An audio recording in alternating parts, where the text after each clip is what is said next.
তাহলে টাকাটা কি আপনার বাপের না আমার বাপের না তার বাপের না জনগণের না সবার?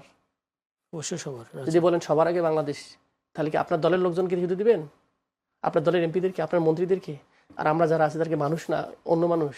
ডক্টর আতিক মুজাহিদ, আপনি বলছিলেন যে দলীয় লোক নিয়োগ এইসব বিষয়গুলো নিয়ে আপনারা বেশ সমালোচনা করেন। তেনারা হাবিব ভাই বলছেন যে তারা যদি রাজনীতি না করতেন তারা বিসিএস ক্যাডার হতেন, একদম বড় বড় পোস্টে চাকরি করতেন। রাজনীতি করার কারণে তারা ক্ষতিগ্রস্ত হয়েছে, এখন তাদেরকে কর্পোরেশনের বিভিন্ন জায়গায় পদের চাকরি দিলে আপনারা কেন প্রতিবাদ করেন? বা তারা বলছেন দেশ পরিচালনা করবার জন্য দলীয় লোক ছাড়া বিকল্প কোনো পথ? কারণটা কি? আপনি সাংবাদিকতা করেন, আপনাকে দিলাম কেমিক্যাল ইঞ্জিনিয়ারের এক্সপার্ট, যেহেতু আপনি আপনাকে চেয়ারম্যান বানাই দিলাম, কেমিক্যাল চালাবেন তো আপনি পারবেন তো নাকি? আরেকটা জিনিস দেখেন, রানিং উনি সাংগঠনিক সম্পাদক ধরলাম, উনি আবার রানিং একটা একটা একটা আমাদের সরকারি কর্পোরেশনের এমডি, এটা কি দলীয় শাখা? তাহলে আপনি সাইডে দিয়ে আসেন। অ্যাপয়েন্টমেন্ট মানে চাকরি, তো অ্যাপয়েন্টমেন্ট মানে ফ্রি সার্ভিস না। আমরা পার্লামেন্ট মেম্বাররা এটাকে কাইন্ড অফ আপনি সার্ভিস বলতে পারেন, মানে একটা কাইন্ড অফ মানে রিপ্রেজেন্টেটিভ, পিপলস রিপ্রেজেন্টেটিভ।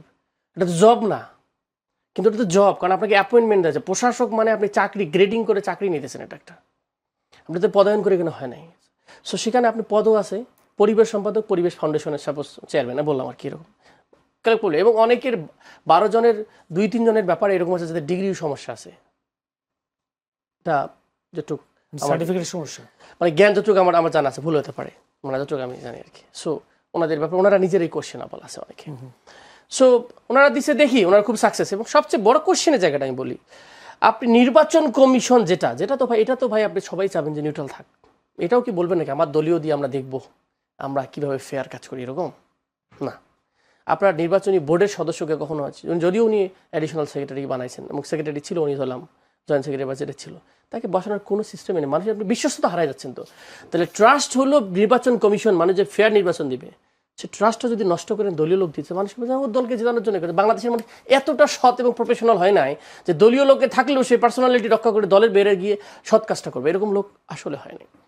ওনাকে আমি যে প্রশ্নগুলো করেছি, আমি প্রাইম মিনিস্টারকে অসমালোচনা বলি না, আমি বলতেছি যে আপনি অতিরঞ্জিত করাও না। আপনি প্রাইম মিনিস্টার ছাড়া উনি কিন্তু অন্য কারোর ব্যাপারে বলতে পারলো না, কোনো মন্ত্রীর ব্যাপারে বলতে পারলো না যে সাকসেস, কোনো ডিপার্টমেন্টের ব্যাপারে বলতে পারলো না যে 6 মাসে একটা প্রোগ্রেস হয়েছে। যা করতেছে প্রাইম মিনিস্টার বললেন তো, স্বাস্থ্য খাতে কি, স্বাস্থ্য খাতে কি হয়েছে, ডেভেলপের কথা বলেছেন তো, স্বাস্থ্য খাতে বরাদ্দর কথা বলেছে, হসপিটাল বানাবে, এবং বলতেছে টাকা নাই, তাহলে আপনি বানাবেন কি দিয়ে? প্রজেক্ট স্টপড হয়ে আছে। সো গো অ্যান্ড ডিক করে দেখেন আসলে টাকা আছে কিনা। তাহলে ফাংশন তো সেই অর্থে আপনার মুভিং হয় নাই।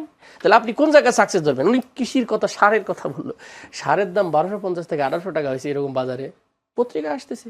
কৃষকের আপনি দিলেন 10,000 টাকা মাফ করে, 600 টাকা যদি আপনার মানে 1 বস্তায় বৃদ্ধি পায়, তাহলে আপনি যদি 10 বস্তা কিনতে হবে, ওখানে তো আপনার 10,000 টাকা চলে যাবে। তো আপনি এটা রিলেটিভলি এইভাবে করার দরকার নেই। আপনি মানুষকে ফেসিলেট করেন, যথাযথ দামে দেন। বিদ্যুতের দাম বাড়াইছেন, বিদ্যুৎ থাকে না, আবার ভুতুরে বিল আসার পর থ্রেট করছেন, এরকমও তো হয়েছে। আপনার সার্ভিস, গভর্নমেন্ট মিন সার্ভিস। না, ভুতুরে বিল নিয়ে তো ওনারা যোগাযোগ করতে বলেছে। কিসে যোগাযোগ করতে বলছে? মানে সব হয়েছে, আপনারা আসেন, আপনাদের সাথে আমরা কথা বলবো। এগুলো কথা বলে, এগুলো বলে বিদ্যুৎ হলে, এগুলো বলতে বলতে কত লোক গরিব মানুষ কি অবস্থা আছে সেটা জানে। 5,000-7,000 টাকা বিল চলে আসছে, এটাকে চেঞ্জ হয় আপনার কাছে মনে হয়, নিউজ করেন আপনারা, তাহলে ইনভেস্টিগেশন রিপোর্ট পাঠায় দেন। এত লক্ষ লোক আসলে আমরা আশা তো করতে পারি, আশায় তো সব বুক ভরতে বলছে। আমার একটা খুব ক্লিয়ার সিম্পল ডেফিনেশন বলি, গভর্নমেন্ট মিনস ম্যানেজমেন্ট। বিএনপির গভর্নমেন্টের ম্যানেজমেন্ট কি? রাষ্ট্র চালানো, সেটা। কারণ স্টেটটা অলওয়েজ থেকে যায়, আর গভর্নমেন্টটা চেঞ্জ হয়, মানে পরিচালনা পর্ষদটা চেঞ্জ হয়।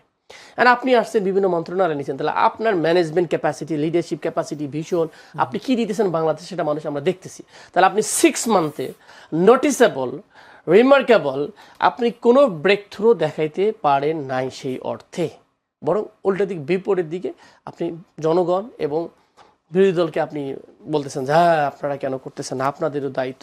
এটি কি আপনাকে বিরোধী দল করেন বলে কি বিরোধীদের খাতিরে এই কথাগুলো বলছেন? আমি রাষ্ট্রগুলো খাল খনন কর্মসূচি করলেন, খাল খনন করলেন, এই জলাবদ্ধতা নিরসনের জন্য এই কাজগুলো করে যাচ্ছেন, এগুলোকে আপনারা ইতিবাচক দেখবেন না? না, আপনি বলেন ইতিবাচক, আপনি প্রায়োরিটিটা দেখতে হবে। খেয়াল করেন, প্রায়োরিটিটা আপনি যা ঠিক করবেন, রাষ্ট্রের এখন কি দরকার। আপনি বলতেছেন আপনার বিদ্যুৎ নাই, সাপোজ আপনি কি এখন টাকা ব্যয় করবেন ফাস্টফুডে? প্রশ্ন আসে না। তারপর প্রায়োরিটি, ন্যাশনাল প্রায়োরিটি করতে হবে আপনাকে। এখন যদি দেন খুবই খারাপ অবস্থা, তাহলে সবাইকে ডাকতে হবে, আসেন, ন্যাশনাল একটা এমার্জেন্সি সিচুয়েশন আসতেছে, আমাদের একসাথে কাজ করতে হবে, কিছু বিষয় ন্যাশনালকে অ্যাড্রেস করতে হবে। আপনি গণহারে বলতেছেন গত 17 বছর এই হয়েছে সেই হয়েছে, তাহলে আমাদের কোন জায়গায় ফিগার আউট করি কি সমস্যা। ব্যাংকিং এ আপনি তো বললেন ব্যাংকিং লটাকে আপনি প্রথম চেঞ্জ করলেন, পরে ফোর্স করে আবার চেঞ্জ করা হলো যে ব্যাংক আবার ইসলামের পকেটে গেলে সব টাকা চলে যাবে। তা আপনি রেগুলেশনগুলোকে ঠিক করেন, রাষ্ট্রের পলিসিগুলো ঠিক করেন। আপনি এই দেশেই থাকবো তো নাকি? মানে আমাদের কি মানে বিরোধী দল মানে আর সরকারি দল মানে কি আমরা শত্রু নাকি? Not like that. মানে আমরা কি গুলি করে মারবো, গুলি করে এরকম নাকি? আমরা আমাদের দেশটাকে সুন্দর করার জন্য, প্রধানমন্ত্রী তারেক রহমান তো তিনি বলছেন আপনাদের কথাবার্তায় ফ্যাসিবাদী আচরণ। এটা কোনো হয়? বিরোধী দল কি আপনি ফেসিবাদ হয়?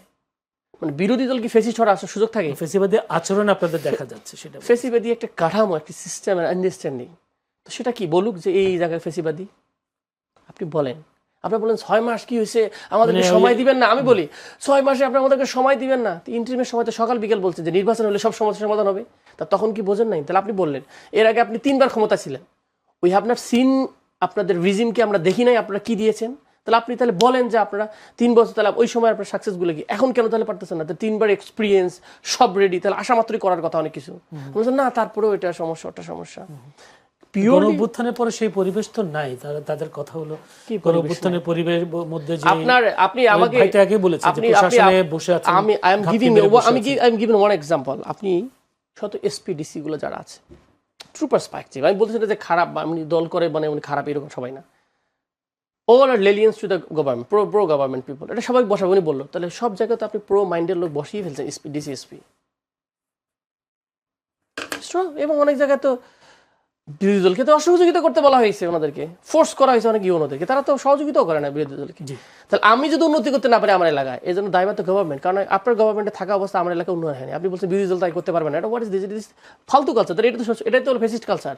আপনাকে দাঁড়াইতে দিব না, আপনাকে কথা বলতে দিব না, আপনার এলাকা উন্নয়ন করবো না। আমার এলাকায় আমি সরকারে এসেছি, তাহলে টাকাটা কি আপনার বাপের না আমার বাপের না তার বাপের না জনগণের না সবার? অবশ্যই সবার। যদি বলেন সবার আগে বাংলাদেশ, তাহলে কি আপনার দলের লোকজনকে শুধু দিবেন, আপনার দলের এমপিদেরকে, আপনার মন্ত্রীদেরকে? আর আমরা যারা আছি তাদেরকে মানুষ না অন্য মানুষ? আমার এলাকায় বিএনপির লোক নাই? জি।